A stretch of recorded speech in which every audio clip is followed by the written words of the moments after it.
that I've had this gargling sort of pain.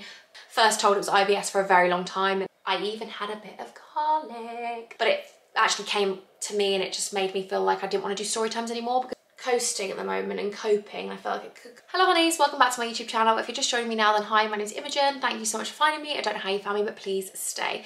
So I did put out on my Instagram that yesterday I really wanted to film a video with my mum. However, Renalia is really teething at the moment, and she's also, poor girl, not wanting to sleep because she's in so much pain. She just wants to be cuddled and held, which is completely understandable. When you're in pain, you just want to be cuddled and held. So I couldn't film a video yesterday, so I thought I'd just come on here and give you some updates about my stomach condition, because a lot of you guys know that I spoke a lot about my stomach condition before I had Renalia, before I was pregnant. I've done lots of story times about my stomach condition, and I feel like maybe that's dropped off the face of the earth because I don't speak about it so much that people are like, what? So you guys have asked lots of questions, so I felt like I'd give a little bit of a backstory about my stomach condition for anyone new here. I'm not going to go and talk about it for too long, because trust me, I think there's been enough story times in the world for that.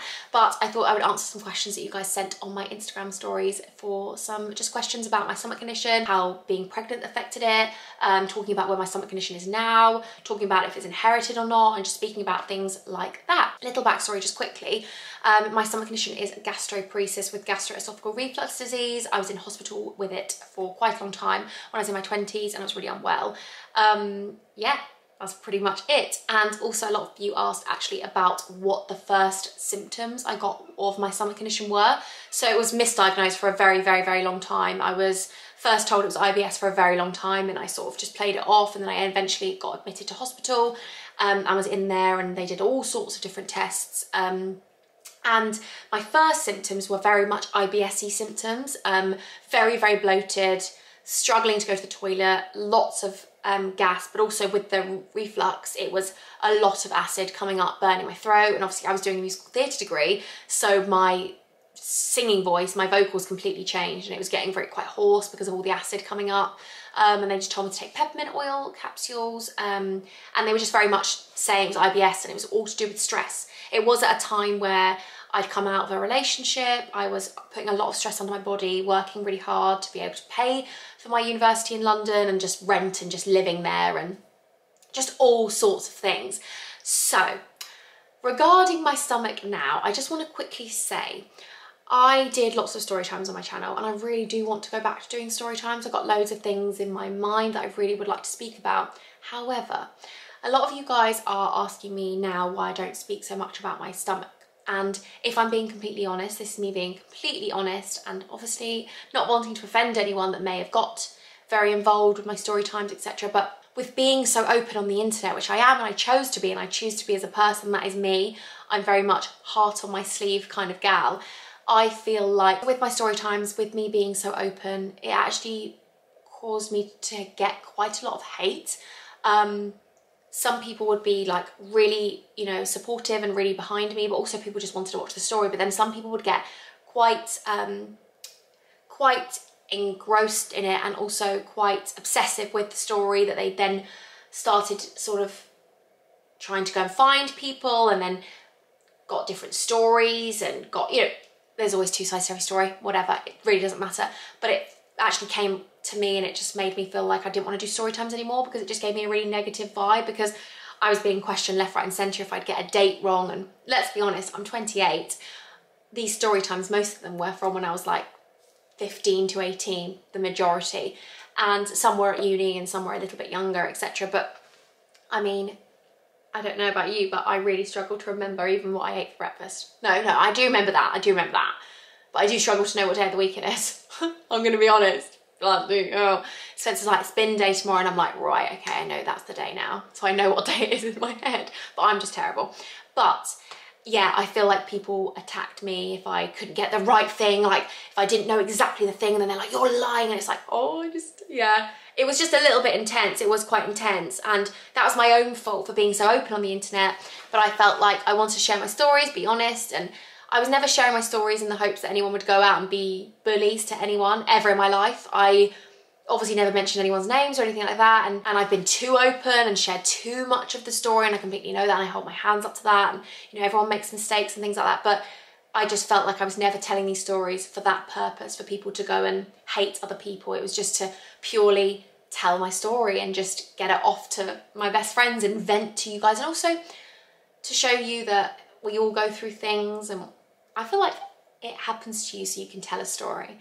And for the fact that I could share my story with you guys on the internet was incredible, because I felt like bad friendships, broken relationships, and, you know, toxic relationships, unhealthy ex-boyfriends, and, you know, anything, university stories, stomach condition stories, I feel like for me to be able to share that was amazing, because so many of you have messaged me and said, I've helped you, and I don't know how, but it's probably because we all feel like we can relate to each other, and we're all in this life together, and we all go through things, and we're all growing. And I watch back my old story times and I'm like, I've grown so much as a person from then. I know I've grown so much as a person from them, and it's never going to be something where I'm like, oh, I just don't want to have that story on the internet, because for me at the moment in time, it shows growth and it shows progression, and I feel like I'm grateful that I constantly am growing and I'm constantly progressing to be the best version of myself. And I look back at my old videos and I'm like, oh, I like that part of you, and that part of you needed a bit maturing, and that part of you did that wrong, you made that mistake, and that's part of life. And I feel like we're so quick to judge other people when actually we make mistakes every single day. God, I'm a parent now. I know I'm going to make mistakes every day. I know that I'm just going to have to keep learning and trying to be the best parent I possibly can be and the best version of myself. So I was a bit scarred from doing story times, but I really do want to come back to them, just because I feel like I've got so many stories. Like, I really have one I need to speak to. I really need to speak to the person that it happened to, though, because I want to tell the story from my side. However, it was something that directly happened to her, and I don't want to give a bad version of it. You know, I want to give the truth that it was for me, but obviously I just need to clarify with her that I could speak about it without mentioning names, etc. But it is something which I feel like, again, would help so many people, because it was something which absolutely came from nowhere. Yeah, so I definitely want to do those story times, and I feel like raising awareness for things and talking about things that maybe some people don't talk about. I feel like so many people see people on the internet like, oh, they must be these perfect people, and actually we're not. No, we're just normal. Everyone's just normal. I'm literally just Imogen. I say that to you when you meet me in the street. Like, if someone comes over to me and says like, oh my God, I'm like, I'm literally Imogen. Like, I'm nobody. I'm just Imogen. I'm a normal person. I make mistakes. I am my own version of myself. You know, I'm not a robot. We all don't fit a specific quota, and we're all different, and that's amazing. And we all go through these things that maybe intertwine, and so many people have had bad friends and toxic friendship groups, and, you know, yeah, I just want to tell my stories so I can help other people, maybe. I don't know. So you don't feel less alone, because I feel like in so many situations we always feel like we're alone. Okay, back onto the actual stomach thing now. So I've got some questions here. So, does anything make your stomach condition worse? So yes, loads of things that back in the day would make my stomach condition worse, but the main thing that would make my stomach condition worse is stress and anxiety. And let me tell you, it is, yeah, they just go hand in hand. They're simultaneous, they're next to each other, they're like twins. Like, the minute I'm anxious, the minute I'm stressed, that's it. Like, my stomach goes to SHIT. So maybe that's why during pregnancy I had such a massive relief, because obviously there is stuff to worry about during pregnancy, but I needed to be calmer for her, and I needed to chill out a bit more. And now she's come out, I'm still a little bit like, I worry about things. I just am a worrier. I'm a worrier. I get anxious. That's just who I am as a person.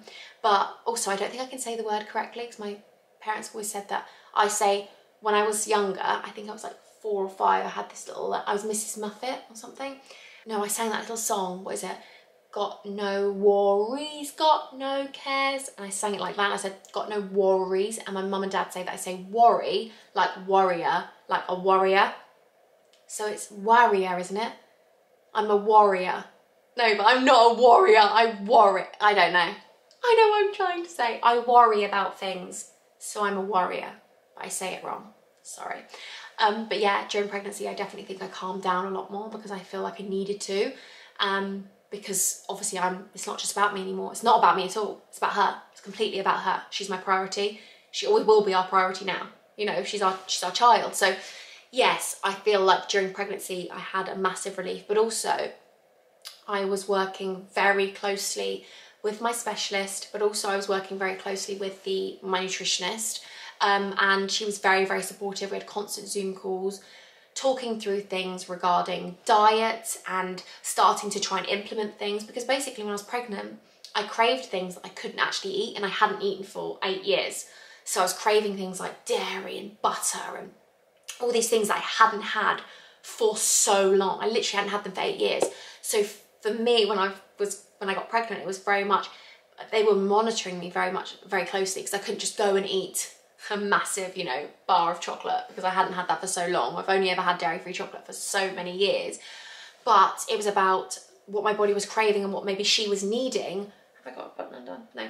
What my body was craving, what she was needing, that was what we had to then implement into the diet. It's changed now. Now she's obviously here and I'm breastfeeding, and obviously certain things that I did have. Oh my goodness, by the way, can I just quickly say this? Some of the things I couldn't have and I haven't had for 8 years, I had in pregnancy, and let me tell you, I think I went a little bit too much. I went in pregnancy. So it wasn't, by the way, straight away. It was like months and months. Obviously I was pregnant for quite a long time. It was months of us building up to like starting little bits and implementing little bits. And there are still so many things I can't eat. There are still so many things I can't eat. But during pregnancy, when I was, you know, able to eat those things, I probably went a little bit too much, but I was fine. So, you know, but they do say a lot of people that when you're pregnant, if you don't get really super signs early on of your condition or whatever you have, then throughout your pregnancy, there's a quote, and you've sent me it, loads of you have sent me, but apparently it's to do with your immune system, and it's to do with the baby, and it's to do with the level of hormones or something like that. And it helps so many people. Like, so many people have messaged me saying they had diabetes and during pregnancy they had no symptoms. So many people have said they had gastroparesis. So many people had such amazing pregnancies. Obviously there was other people that had awful pregnancies because it was heightened, but I was very fortunate in this pregnancy that I didn't have any of those heightened symptoms, and I was so, I mean, I love her so much. Obviously I'm literally bound to her by this unconditional amount of love. Like, it's unfathomable, like it's unexplainable. But I couldn't love her anymore if I tried. But then she helped me so much and gave me a relief for the first time in 8 years, and I was like, what? Like, she saved me in that sense. And so now, speaking about how my stomach's been after pregnancy, like when I mean I got no symptoms, I had no reflux really. I had a bit of wind at some point, like painful wind, but that's normal. But I couldn't tell if I was bloated or not, you know, but I was going to the toilet every day. And that is something that's never happened for 8 years unless I've been on severe medication, like get those laxatives in you, get this shoved up you, etc. So for me, to be able to go to the toilet every day, I honestly felt like I was, I don't know, clear. I was like, this is the first time forever I felt so light, and I was the heaviest because obviously I had a baby inside me, but I felt the lightest I've ever felt. So I was like, wow, I'm actually clearing out the things that sit in there and just go awful and toxic and all those things. So now, when she came out, obviously again with my specialist, with my health visitor, my midwife, and also my nutritionist, it was very much working closely together. However, all of those things have kind of been eliminated by now, purely because when you're breastfeeding, especially at the beginning when she had reflux, it was really hard to figure out what was 2 magpies. Yes, thank you, I love you, that's amazing. I always see bloody magpies when I film. I need to not look out the window. But yeah, for me, it was a process of elimination, so we had to keep taking things out. I mean, I know I definitely can't have soy, etc., and definitely no dairy at all. It was amazing while it lasted. However, there are still some things that are in my diet which I couldn't have before. So like, I couldn't have loads of sweet potato before. Like, sweet potatoes, fine now. Broccoli. I even had a bit of garlic. Like, what? Like, I actually had garlic. Like, that's not normal. I haven't had garlic properly, like, and actually sat down and had garlic for 8 years. Unless it's been in something and then I've had a severe reaction to it. But wow, like, wow. I can't have a lot, like I couldn't sit there and have garlic bread, but like if my dad cooked me something and there was a little bit of garlic in it, or Spencer doesn't put garlic in it, and anything really. But like those garlic granules or whatever they are, like a tiny bit of it I can have. I couldn't even touch my finger with like a little bit, touch it on the end of my tongue, absolutely not. So the fact that I had a bit of garlic was just miraculous. We haven't tried it since. We haven't tried it for ages. But Actually, I need to try it again. The other week I had food poisoning and my parents were really nervous. My dad came running around here, my mum was here. They were really nervous that my stomach condition had returned, because so far, at the moment where we're at, I did have last night a lasagna. It was dairy-free and gluten-free. However, the richness of the sauce, that's the first time that I've had this gargling sort of pain, crampy, you know, that for a very long time. However, my mum thinks that it could be from where I had food poisoning. It's just still a little bit, because the food poisoning lasted about over 10 days. It was about 2 weeks. And anything big I would eat after that, it would be really painful. So I was on quite dry foods. I was eating loads of toast and just loads and loads of dry foods, crackers and things like that, obviously gluten-free, etc. But now I started to implement the foods back into my diet. Maybe it's that my body was a bit like, oh, you've been eating dry stuff and you did have food poisoning. So maybe it's all a bit eroded in there. So far, I'm not cured. You can never be cured of gastroparesis, but I feel like we're in such, like, something's happened, but maybe it will go back and that's fine. She's only 4 months old. I'm breastfeeding. It could be helping me. I don't know. I'm going to run with it. I'm going to roll with it. I'm going to roll with the punches. I'm going to continue to be in contact with my healthcare providers and, you know, those things. But I feel like I was so scared to talk about my stomach because I feel like so many people were like, just so, how can I explain? Yeah, I just feel like when I was talking about my stomach, I feel like so many people were attacking me. Like if I didn't speak about it for a week, people would be like, oh, it's gone. It's like, well, no, it's never going to go away. I feel like I'm on top of things at the moment. However, the rug could be pulled beneath my feet because, let's be honest, it changes every single minute of every day. And the minute I get stressed, I'm sure it'll all trickle on back, and that's fine. I've lived with it for 8 years. I can live with it. That's fine. I will deal with it. And I'm just going to keep going on this course that we're doing at the moment and how well I'm doing.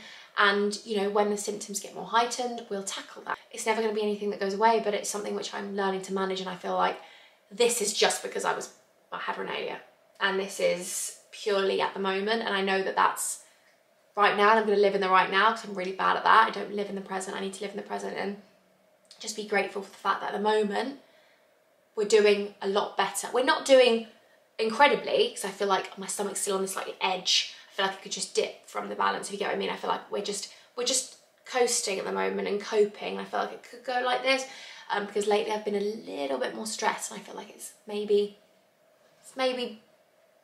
coming to go. And you know, when I start weaning her and we start giving her more food and I'm feeding less, will it come back more? It will return more, I know that, but I'm just taking it for what it is at the moment. And there's another question.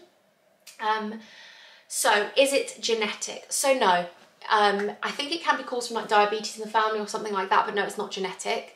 It's not something you can pass, I don't think. It comes from disorders that might be in the family, but no, it's not genetic. So yes, I mean, I'm just gonna hope and you know, hope that when she's older I can help her manage her stress and things like that, because I really do believe I actually did this to my own stomach. I really do believe with my level of stress and the way I was and how neurotic I was and how anxious I was, I really do believe that, I don't know, there's no point in thinking about it, but I really hope that as she gets older I can help her, be open with her, talk to her, you know, make sure she's aware of mental health, make sure she's aware of things like anxiety, depression and things like that, and not obviously make her aware, like, you know, but I want to be a very open and honest parent because I want her to feel like she can talk to me about anything.